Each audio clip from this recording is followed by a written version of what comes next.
Buong akala ni Kiera dito na magtatapos ang event, ngunit akala niya lamang yon dahil may mas malaking pasabog pa ang boss ng boyfriend niya na ngayon.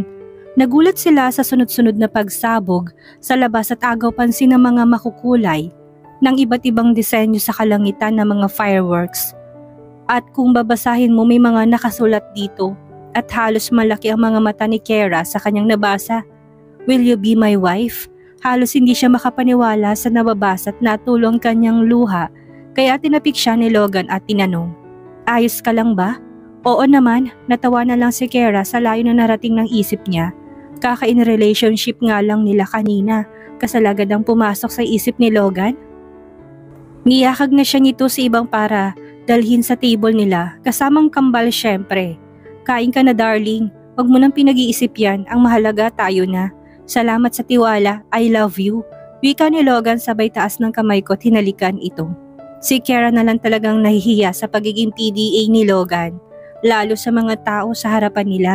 Ibang-ibang boss niya ngayon, akala mo nakainom ng maraming vitamins at ang taas ng energy. Ha? Anong darling ka dyan? Reklamo ni Kiera. Bakit? Ayaw mo ba nun? Corny ba? Sige, palitan natin, nakapout na wika ni Logan. Hindi naman, hindi lang ako sanay at pwede. Wag masyadong PDA, protesta ni Kiera. Why is there any problem about expressing my feelings toward you? Nakakunot ang noon na tanong ni Logan. Wala naman, kain na lang tayo, sambit ni Kiera. Let's eat, sagot ni Logan. Pero hindi naman binibitawan ang kamay ni Kiera. Logan naman bulong ng dalaga. Ha? Bakit Logan ang tawag mo sa akin? Ayaw mo bang kumain? Tanong nito. Yung kamay ko kasi, sa wakas nasambit ko ni Kiera. Ay, sorry naman, sige na, kain ka na, wika ni Logan. Sabay dahan-dahang binitawan ang kamay niya. Pagkatapos kumuha naman to ng hipon at binalatan at nilagay sa plato. Kanin ni Kiera. Haist, ang daming alam talaga nitong boss ko na ito't este ang darling ko.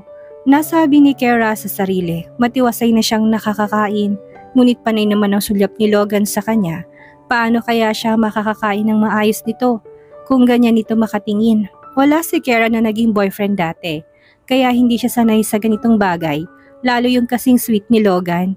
Akalain niya bang sa kabila ng kasungitan ito ay may tinatago pala tong kaswitan sa kanyang katawan na laging nagpapakilig sa kanya. Kilig hanggang bone marrow. Akala ni Kiera dito na matatapos ang gabi nila, ngunit nagulantang na lang silang lahat na may pumasok sa banda sa Vini at pinalibutan sila kung pagmamasdan mong mga to. Pawang mga sikat silang lahat. Isa-isa silang nagplay ng instruments at nagsimulang kumanta. Ang vocalist ng banda, he sang the song, I Think I Wanna Marry You.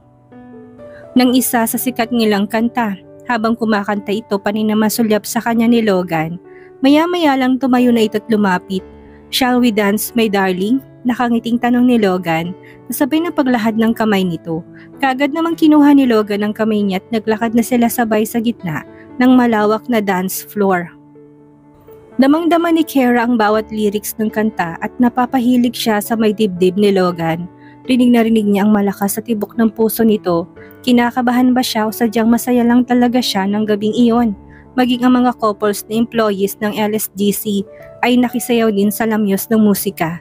Kinilig naman si Kiera para sa kanila, lalo na sa kaibigan niya. Alam niyang masayang masaya sila ngayong gabi para sa kanila at sa mga masayang karanasan nila. Darling, masaya ka ba? Biglang tanong ni Logan sa kanya. Mukhang duda pa to sa ngayon. Masayang masaya ko darling, walang pagsidlan ng aking kaligayahan, sagot ni Kiera. Totoo naman kase't hindi pa nga rin siya makapaniwalang mangyayari ang lahat ng ito sa buhay niya.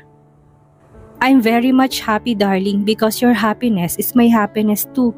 Saad ni Logan at hindi ni Kiera maitagong kilig kaya nahampas niya na lang ito bigla. Sorry, na-carried away lang ako. Natatawang sambit ni Kiera. Puro ka kasi pakilig dyan, natutop niyang biglang bibig sa pagkadulas. So finally you admit it, Aniya. Never mind, let's enjoy the moment, wika ni Kiera.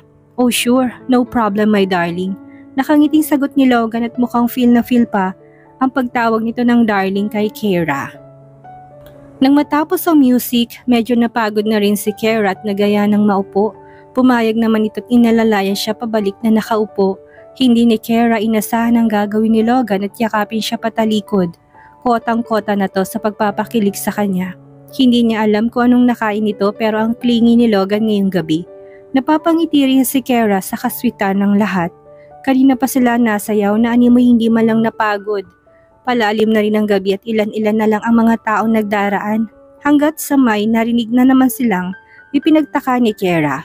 Sunod-sunod ang pagtunog ng fireworks. Anong meron ba? Usal niya. Darling, tara puntahan natin. Aya ni Kara sa boyfriend. Medyo nasanay na rin siya sa pagtawag dito ng endearment na gusto nito. Saan? Tanong ni Logan. Hindi na ni Kara hinintay na sumagot ng oo. Basta hinatak niya na lang si Logan kaagad. Lakad-takbong ginawa nila patungong veranda. Dito kasi matatanang mong ganda ng makukulay na fireworks sa kalangitan. Darling, ang ganda sobra. Namamanghang sambit ng dalaga. Tila wala lang reaksyon ng katabi niya, kaya muli niya itong kinulit at humarap dito. Darling, ano ba? Nakikinig ka ba? Sabi ko ang ganda, wika ni Kara. Gusto niya nang magtampo para kasing deadma lang si Logan. Maya-maya lang tinakpan itong kanyang mga mata at pinihit siya pabalik sa harapan at itinaas ng dahan-dahan ang kanyang ulo. Gusto ni Kara na maiyak sa nakikita at nababasa niya. Hindi niya malaman kung namamalikmata nga ba siya sa nakita. Ilang ulit niyang pinagmasdan ang nakasulat sa kalangitan. At this time, hindi siya pwedeng magkamali. Malinaw pa sa liwanag na nagmumula sa mga fireworks na hugis pusong naka-highlight na mga letra. Isa-isa niya muling tinignan ang bawat letra na nakasulat sa kalangitan na tumatagal ng ilang minuto. Tila sinasadyang pagkakagawa para ipabatid sa kanya ang nais ipahiwatig ng bawat letra. I love you, Kara, forever. Yan ang nabasa ni Kara sa kalangitan. Hindi niya namalay na tumulo ng mga luha niya. Ilang saglit lang niyakap siya ni Logan patalikod, kasabay ng pagbulong. I love you, Kara, forever. I love you too, sagot ni Kara. Thank you, darling, for coming into my life, dagdag pa ni Logan. Thank you to darling for everything and to not to give up on me. Lalo na sa mga araw na may topak ako, sambit ni Kara. Totoo naman talaga, malakas ang topak niya kaya buti na lang natagalan ni Logan ang panunuyo sa kanya. Kinikilig siya sa part na lagi ni Logan pinapahaba ang kanyang buhok. Sabay nilang pinagmasdan ang makukulay na fireworks habang magkayakap. Wala na sigurong masaya sa gabi ni Kara ngayon. Dahil finally, napansin na siya ng crush niya na boyfriend niya rin noon. At ang lalaking iniwan niya ng umagang yon.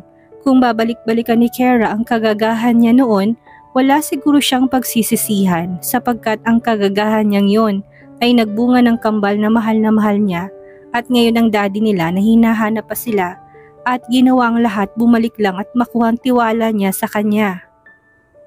Alam ni Kara naman na wala si Logan kasalanan sa kanila ng mga bata dahil siya ang kusang lumayo tinagon tungkol sa anak nila. Kung tatanungin si Kara kung bakit niya nagawa yon, natakot kasi siya. Alam niyang maimpluwensyang tao si Logan Smith kaya natakot siya na baka kunin ito sa kanyang mga anak. Kaya mas pinili niya na lang na itago ditong lahat-lahat. Masaya naman kasi sila ng mga bata kahit wala pa si Logan. Pero iba pa rin talagang saya nila nang nakilala nilang tunay nilang daddy. At sino ba siya para ipagkait sa mga anak na makapiling nilang kanilang daddy ni hindi man lang nila nakagisnan. Dahil naging selfish siya noon, pero ngayon handa na si Kara ang panibagong chapter ng buhay na kasama silang mag-aama. And she promised that no one can separate us again. And she won't let that happen. She will fight her family against them. Natigil ang pag-iisip ni Kara nang halikan ni Logan ng batok niya. Darling naman, ang PDA mo na naman. Saway niya dito, kaso tila bingi ata si Logan at mas sinalikan pa lalong batok niya. Hanggang sa pihitin ng katawan niya paharap sa kanya at walang pasabi na hinilikan ang kanyang labi sa harap ng maraming tao. After his proposal, naisipan naman ni Logan na magbakasyon sila sa Paris, France. Mukhang naniniwala siya sa kasabihan sa Eiffel Tower. Natatawa na lang si Kara na sa tanda nitong yan, naniniwala si Logan sa mga myth. Parang wala naman sa personality ng isang Logan Smith ang mga kasabihan ng mga matatanda. Hindi ni Kara nga pinagpapapansin ng mga ganong bagay dahil para sa kanya, kung kayo talagang meant to be for each other, no one can separate you. Kaso si Logan ibang perception pagdating sa love. It takes two to tango pa nga. We build the foundation to make it stronger. Nakasakay sila ngayon sa chopper na minamaneho ni Captain Lucas. Pareho silang tahimik sa loob ni Kiera, panay ang lingon sa ligilid para masilayan ang ganda ng mga tanawin sa ibaba. Halos malula siya at mahilo na pero ayos lang, ayaw niyang palagpasin ng mga ganito. Sobrang masaya siya na maranasan niya lahat ng ito at kasama pang lalaking una't huli niyang mamahalin. Ilang sandali lang naglanding ng chopper sa malawak na lupain ng Paris, France. Ilang ulit ni Kiera na sinampalang sarili at tinatanong kung nananaginip na naman ba siya. But it is true, nandito na sila sa Paris. Darling, what are you doing? Bakit mo sinasampal ang sarili mo? Nakakunot ang noon na tanong ni Logan. Nati, ini-imagine ko lang kung totoo nga ba to o hindi. Sagot naman ni Kiera sabay pikit ng mga mata. Darling naman, para ka namang bata dyan. Tara na nga. Nang marami tayong malibutang lugar, yakag ni Logan. At nang hindi si Kiera kumilos sa kinaupuan, kinuha ni Logan ang kanyang kamay at inalalayan pababa ng chopper. Pagbaba, nilipad ang dress ni Kiera ng malakas na hangin, kung todo alali naman ng darling niya na hindi siya masilipan. Kaso sa lakas ng hangin, biglang tumaas ang laylay ng dress na ikinasimangot nito, lalo na't nakitang mapuputi at mabibilog niyang legs. Kaya pagbaba namin sa chopper, tila hindi maipintang mukha ni Logan sa bad trip. Hey darling, tawag ni Kiera rito. Tila patay mali siya paitot kung saan-saan pa nakatingin. Kaya naman nakaisip siya ng kalokohan at pasimpleng kinurot ang singit na ikinalaki ng mga mata ni Logan. Darling, behave, okay, kung ayaw mong maimbis na maglibot tayo sa Paris, baka ikulong na lang kita sa hotel. Banta ni Logan. Okay, sagot ni Kiera. Medyo natakot siya doon dahil kilala niya kapag sinabi ni Logan gagawin ito talaga. Sayang naman ang isang araw nila dito kung hindi masusulit.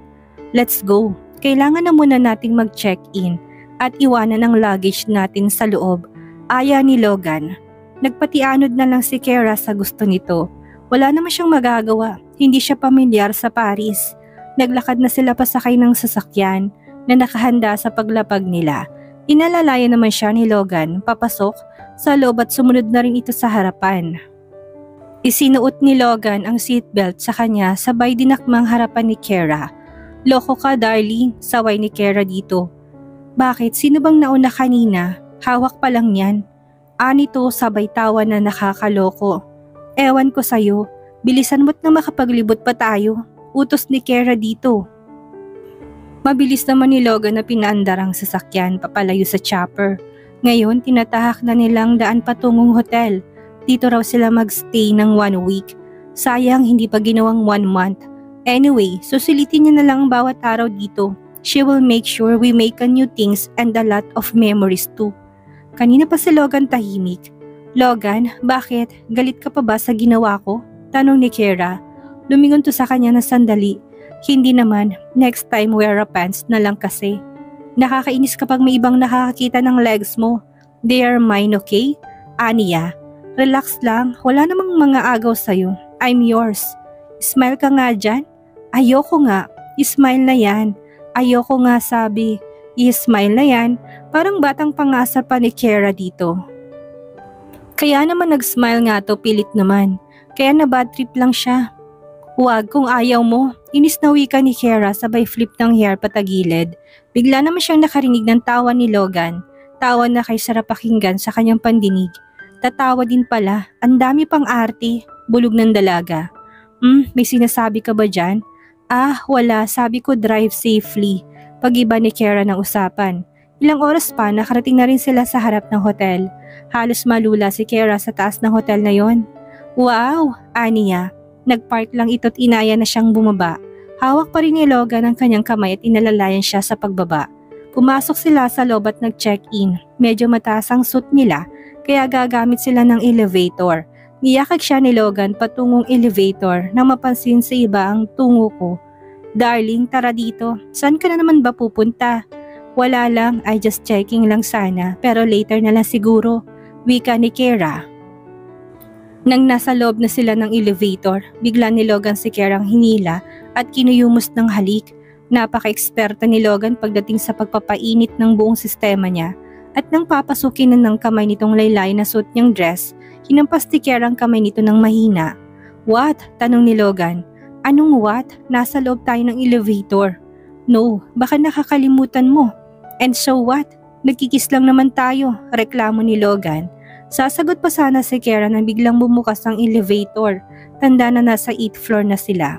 Medyo mataas ang napili ni Logan para daw mas magandang view na makikita nila mula sa itaas. Niyakag siya nito papasok ng suite nila at biglang binuhat. Sinira ni Logan ang pintuan gamit lang ang kanyang mga paa. Kasabay ng paghalik nito sa kanyang mga labi, halatang nabitin to kanina. Nilapag si Kara ni Logan sa kama at pumaibabaw sa dalaga. Sabi na nga ba, scam na naman ang sinasabi nitong paglilibot.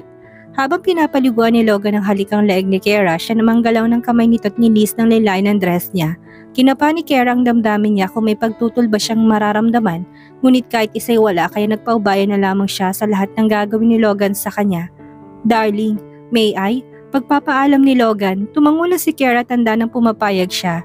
Heto rin naman, ang isa sa gusto niyang ugali ni Logan sa kabila ng lahat, nariyan pa rin ang respeto nito sa nararamdaman niya. Sapat ng pagpayag ni Kara para paghiwalayin itong dalawang hita niya at tuluyang siyang inangkin ni Logan. Nang mapagod to, humiga si Logan sa tabi ni Kara at ginawara ng halik. Pahinga lang ako ng konti, mamaya maglilibot na rin tayo. Wika ni Logan sabay ngiti sa kanya. Ngiting nakascore na naman. Bumangon na si Kara at hinanap ang paloob niya. Halos malaki ang mga mata niya ng punit na to. Walang hiya ka talaga. Bakit mo ba winarak? Inis na tanong ni Kara dito. Ang tagal kasi, nakakainip. Depensa ni Logan. Ewan, matulog ka na nga't aayusin ko muna ang gamit natin. Wika ni Kara. Sabay tayo't lakad palabas ng pintuan. Lumabas siya ng kwarto at hinanap ang comfort room. Sa sobrang lawak ng sala nito kaya halos magkandaligaw-ligaw si Kara kung saan nga bang comfort room. At nang makita to, pumasok siya sa loob para mag-half bath dahil ramdam na niyang lagkit ng katawan lalo na sa parteng ibaba. Nagbabad lang si Kara sa shower ng kalahating oras. May heater naman kaya hindi siya masyadong nilalamig. Sanay na rin naman ang katawan niya sa lamig kaya hindi na rin bago to. Paglabas ni Kara ng comfort room, suot na niya ang coated pants na request ni Logan.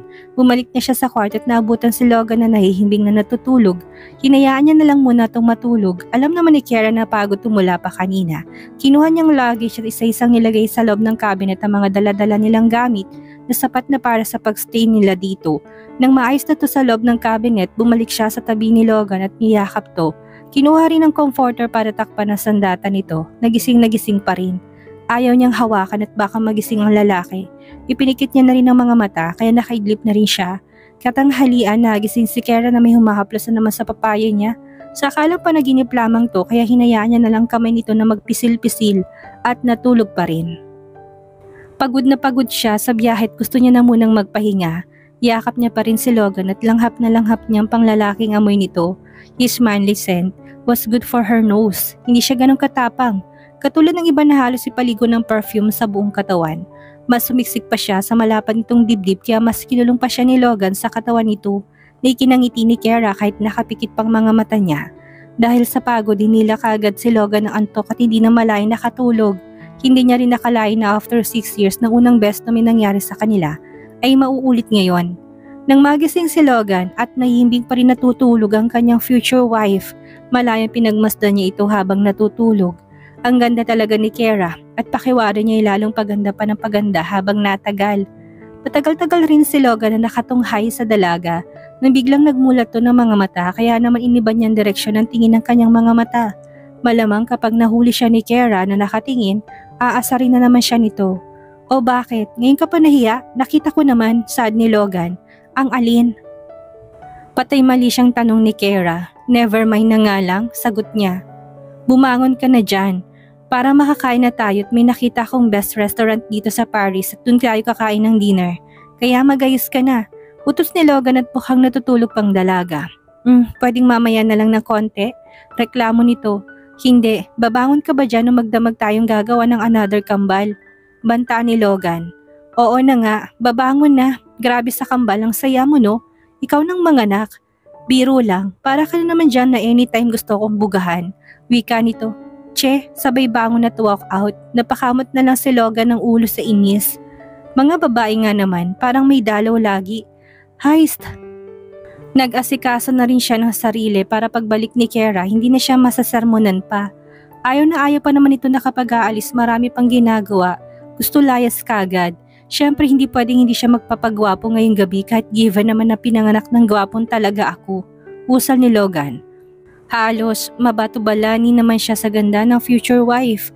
She's wearing an evening dress na may slit sa magkabilang gilid. Kaya labas sa mabilog at maputi nitong hita na ikinataas ng 2 kilay ni Logan. Shall we go darling? Baka malate pa tayo.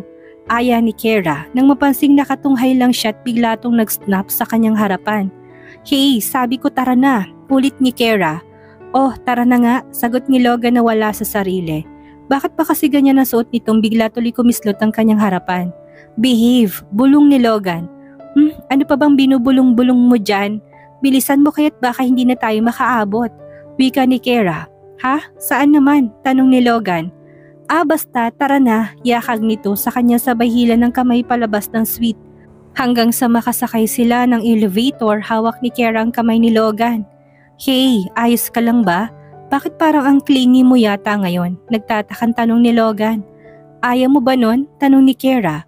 Hindi naman sa ganun, medyo naninibago lang talaga ako sa... Saan? Never mind. Tara na't nariyan ng sasakyan. Pinauna ni Logan tong papasukin sa sasakyan sapagkat siyang magdadrive nito. Nang makapasok na si Kara sa loob ay pinaandaran niya na rin kaagad ito't nagtungo sila sa sinasabi niyang restaurant na Guy Savoy. Medyo malapit lang naman sa way nilang restaurant na sinasabi kaya naman nakarating kaagad silang dalawa dito. Kung todo alalay na naman si Logan sa pagpasok sa nasabing restaurant. Halos mapanganga si Kara sa ganda ng restaurant na pinasukan nila. Naka-abrisyete pa to habang naglalakad sila sa loob. Sinalubong naman sila ng staff ng restaurant. Good day sir and ma'am, nakangiting bati nito sa kanila. Good day too, ganting bati nila. Do you have any reservations sir? Tanong nito. No, I just walk in here. Do I need to schedule for reservation? Tanong ulit ni Logan. No sir, I'm just asking. Sagot naman nito, nang hindi na sila sa vacant table, inabot na nito ang menu. Halos malaki ang mga mata ni Kara sa mga presyo ng pagkain dito. Parang gusto na lang niya umuwi at ipagluto na lang to. The menu price starts at $300 per person. Halos hindi tuloy siya mapakali sa nakikita. Ang dami pang pinag-order ni Logan. Sinubukan ni Kara na agawin ng atensyon ni Logan, kaso lang bigo siya kaya naman umandar na naman ang kapilihan niya. Dahan-dahan niyang pinagapang ang kanang kamay sa hita ni Logan at medyo napalingon to sa kanya. Nang bahagya, ngunit sige pa rin sa tuloy sa pag-order kaya naman pasimple niya itong kinurot sa taas ng kita. Di kinalaki ng mga mata ni Logan nang tingnan siya. Nginitaan lang ito ni Kara sabay bulong. May kasama ba tayong kakain? Bakit ang dami mong in-order? Mas tinawanan naman siya ni Logan. He explained that he ordered only 2 dishes. Nagmukha lang marami sa haba ng pangalan. Pati tuloy si Kara natawa sa kagagahan. Nang makalis ng waiter, binulungan siya ni Logan.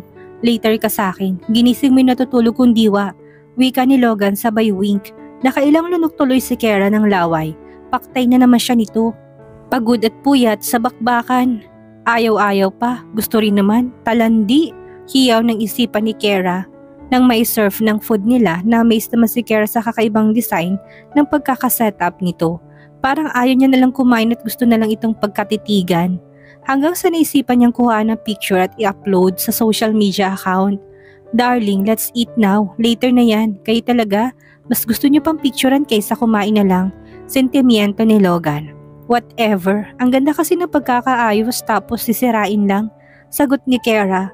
Kumain ka na nga lang dyan. Tss, kumain ka na't mamaya mapapalaban ka na naman sa akin. Utos ni Logan. Loko-loko talaga.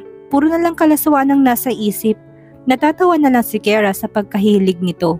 Hindi halata talagang miss na miss siya ng lalaki.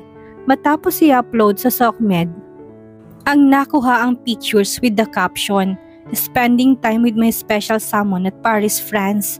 Isinilid na ni Kara ang cellphone sa bag na dala at nagsimula na siyang kumain sapagkat ang sama na ng tingin ni Logan sa kanya. Oo na, kakain na nga. Ba't bang sungit mo ngayon? Tanong ni Kara. Pagkatapos isubong pagkain. Grabe, ang sarap ng pagkain nila dito. Wala lang, gutom na kasi ako tapos panay picture ka pa dyan. Bakit ba? Masama ba? Hindi naman. Anyway, masarap ba ang food? Oo kaya, this restaurant is the best. Exactly kaya nga dito kita dinala. Alam kong best food ang hinahanap nila dito. Ani ni Logan. Para kay Kara, the best talaga ang dish nila dito. Hindi ka manghihinayang sa binayad mong $300 dahil sulit na sulit ang pagkain nila. Hey, just take it easy. Baka ma-choke ka niyan, paalala ni Logan.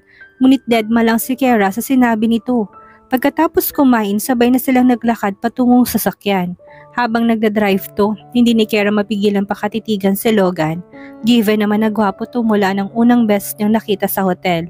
Pero bakit ganun? Ilang years nang nakakalipas, ngunit hindi pa rin yata nagbabago itsura nito. He's totally full package. Nakakahiya lang na maging asawa niya soon. Lihim naman si Kara na kinilig sa pinag-iisip niya. At dito na po nagtatapos ang 19 na kabanata ng ating kwento. At sana'y muli niyo po akong samahan sa mga susunod pang kabanata. Maraming salamat po. Ingat po tayong lahat.